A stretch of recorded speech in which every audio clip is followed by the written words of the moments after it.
Welcome back, everybody. It's the Book with Stephen, Mr. Stephen Shamus. How you doing, my friend? What do you got on your shirt today, Alex?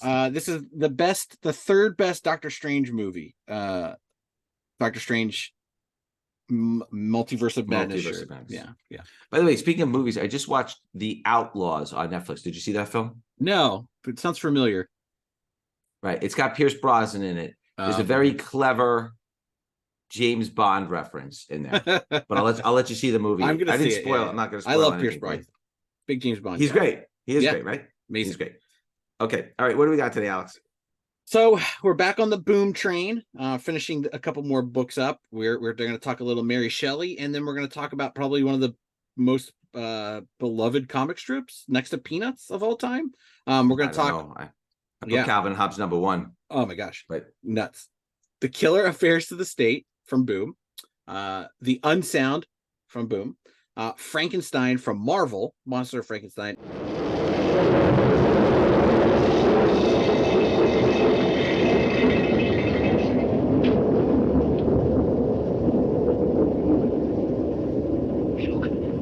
It's moving. It's alive. It's alive. It's alive. It's moving. It's alive. Oh, it's alive. It's alive. It's alive. It's alive. Oh, in the name of God. Now I know what it feels like to be God.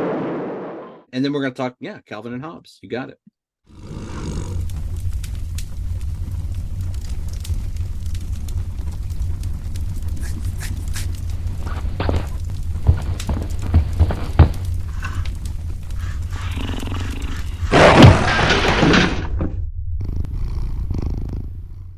Yeah, Calvin Hobbes is an interesting one, especially the stories with the original artwork, where he basically donated them to a library, and very, very, very few pieces ever come to the market. Absolutely. Yeah. Yeah, very super rare. Okay. All right. Go ahead, Alex.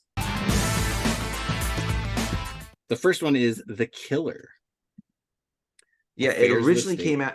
It originally came out from Archaea back in 2006, then became a Boom title. I don't know how that switched over. Is Archaea even still around or no? Archaea was an imprint of Boom. They bought it and they had it. So it is the same company, but I think they've cut off the Archaea part.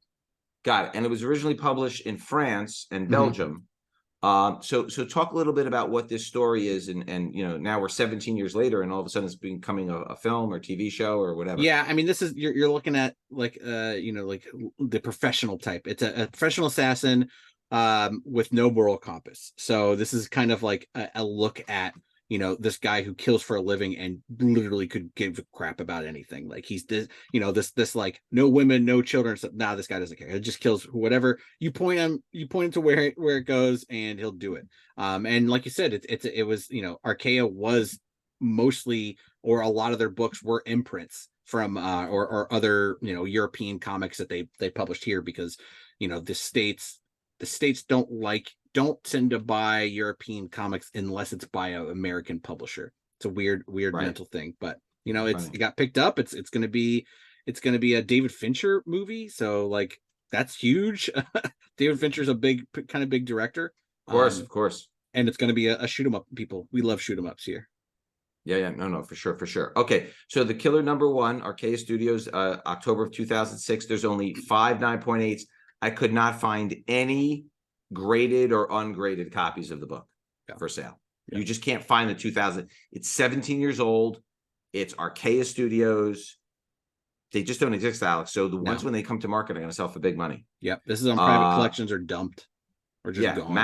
Matt's story, Luke Jacquemin, cover and art. All right, we're going to close out Boom after this next one, and then we're going to probably not talk about them for a little bit, but then we got some other cool stuff. So what's the last Boom thing we got? Unsound, another movie, another Netflix movie. So what's this one? So The Unsound is kind of like a psychological horror comic. It's about a psychiatrist who returns to an asylum where her mother had worked in previous years, and is now a patient. The mother is now a patient. So it's this, first of all, it's like this like story of like, I'm going to work at a place where my mother worked, and now my mother's also a patient, so I'm gonna help and figure it out. But it also has this weird aspect to it where the insane asylum has some secrets, and there's some horror and monsters and stuff like that are kind of going on there, and the psychiatrist had to figure it out while also trying to figure out if, you know, like her mother, if she's crazy, if she has mental issues. Psychological thrillers. Yep. Okay, so that, you know, look, I mean, I think you're seeing more and more in the theaters now. The mood of the country has changed. Yeah. You know, movies like Megan and some of these other films, like you're starting to see the mood change a little bit, right? So the flashy superhero stuff is not generating the kind of revenue that it used to. And I do think it is moving towards a lot of this stuff. You could even tell that from Netflix and some of the other networks. Horror is not fun movies you watch in date night. It's mainstream movies now, bigger movies. Yeah. So the Unsound #1, June of 2017, 9.8. It's $8 to $10 raw. First appearance of Ashley Granger, Nurse Simon Jeffers, Simone Jeffers, Xerxes, and the St. Caskia Psychiatric Hospital. Cullen Bunn story, Jack T. Cole cover and art. And then there's the Comic Mint edition, limited to 500. There are 39.8. It's about a $60 book. And then there's the unlocked retailer edition. There's two 9.8s. It's a $25 raw book. Okay. Alex's pick of the week. What do you got for us, Alex?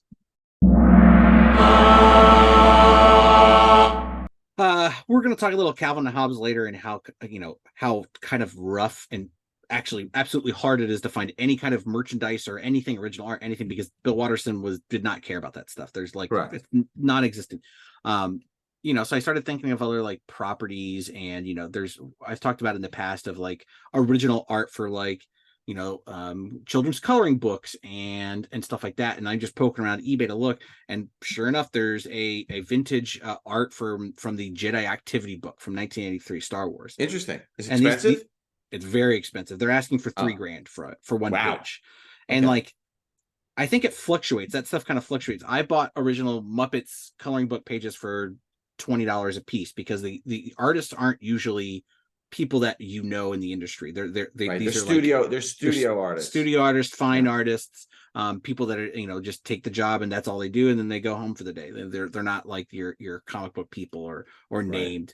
But I mean, this is stuff where, you know, if you're an original art buyer and you just do comic art, like there's other things that are like on a side that are also really neat, like this Jedi Activity book. Like how many people had these Star Wars activity books as kids, and like the coloring books and everything, and they've seen this art probably more than that cover of Miss Marvel you own. Like this art is way more seen, and if you hit the right ones, like you can get them for pretty cheap, and these are still one of a kind books. These are still one of a kind art.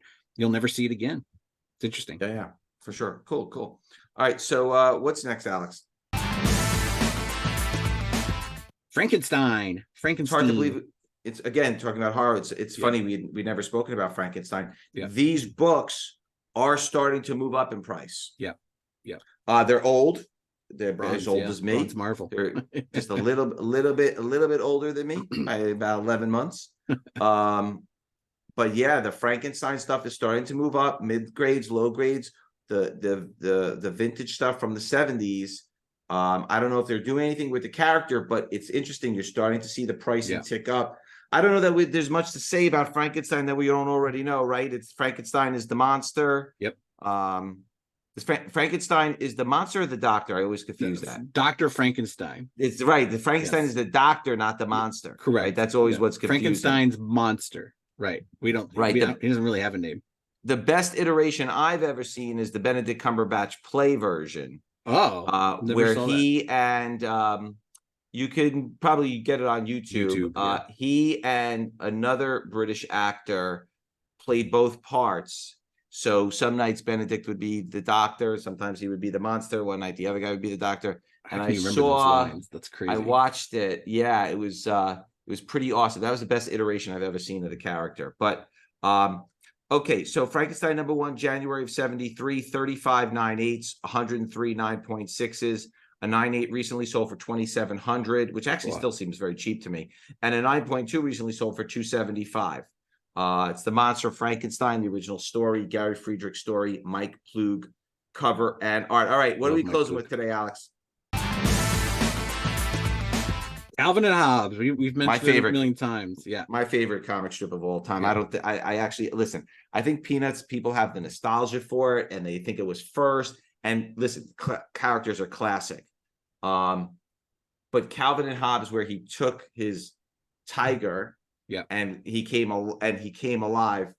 I mean, it's imagination. extraordinary. Yeah. The imagination, extraordinary. Yeah.